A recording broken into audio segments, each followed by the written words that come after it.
Now, as you may be able to see, I have a note up above which said that I learned this on the 8th day of Shvat, 5783, which was last winter.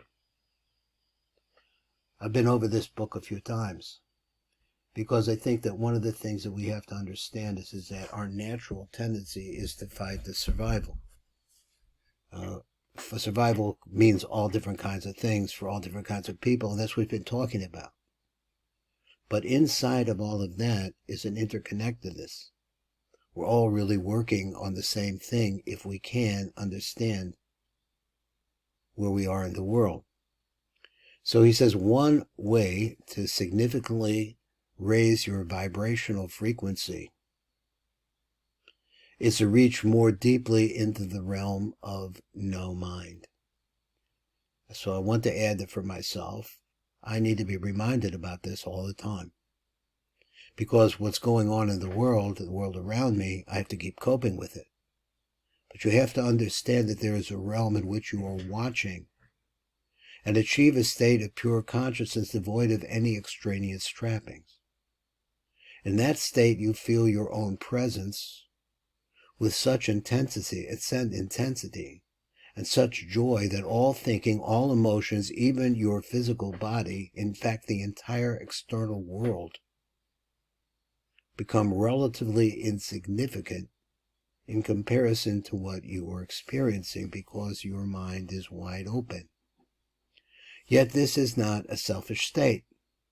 On the contrary, it is altogether selfless, for it enables you to transcend yourself, or at least what you used to think of as yourself. The connectedness, the consciousness, the presence that you feel is essentially you, while at the same time it is inconceivably greater than you. Let's see it again. He says that when you go to a state of no mind, it's not selfishness, it's the opposite. He says, on the contrary, it's altogether selfless, for it enables you to transcend yourself. Because now you are looking, or at least what you used to think of as yourself. The connectedness, the consciousness, the presence that you feel is essentially you. While at the same time, that's the real you, he says, while at the same time it is inconceivably greater than you. Just as no sound can exist without silence, you would never know that it was sound. You have to have opposites. Nothing can exist without nothing, without no thing, without the empty space that enables it to be. Notice he took the word nothing and he said that it's empty. There exists without no thing, without the empty space that enables it to be.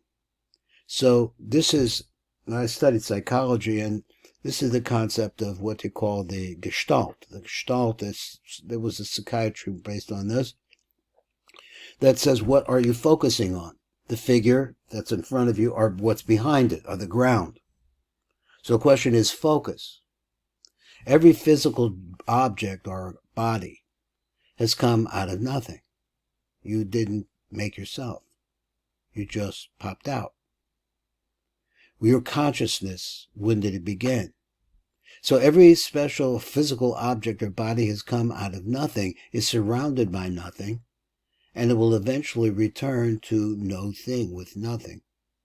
Even inside every physical body, there is a far more nothing than something. There is, in other words, there's a lot of empty space if you look at it in depth.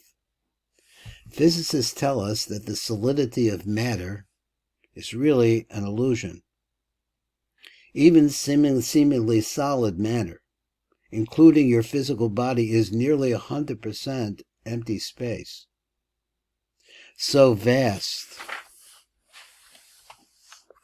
are the distances between the atoms compared to their size. So everything is relative, but you see that relatively speaking, there's almost nothing here. What is more, even inside every atom, there is mostly empty space. What is left is more like a vibrational frequency than particles of solid matter. Now understand that he says like this: the more solid something is, the lower is the vibrational frequency.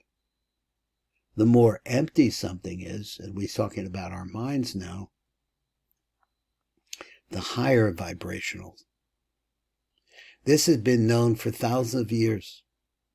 All is but illusions, so says the wise king Solomon.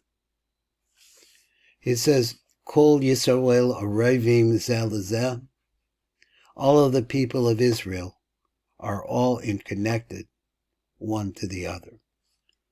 You've been listening to the Tikkun Elevator Kollel, and I'm Baruch Fleischman, and this is Rabbi Yosef Chaim Mimran.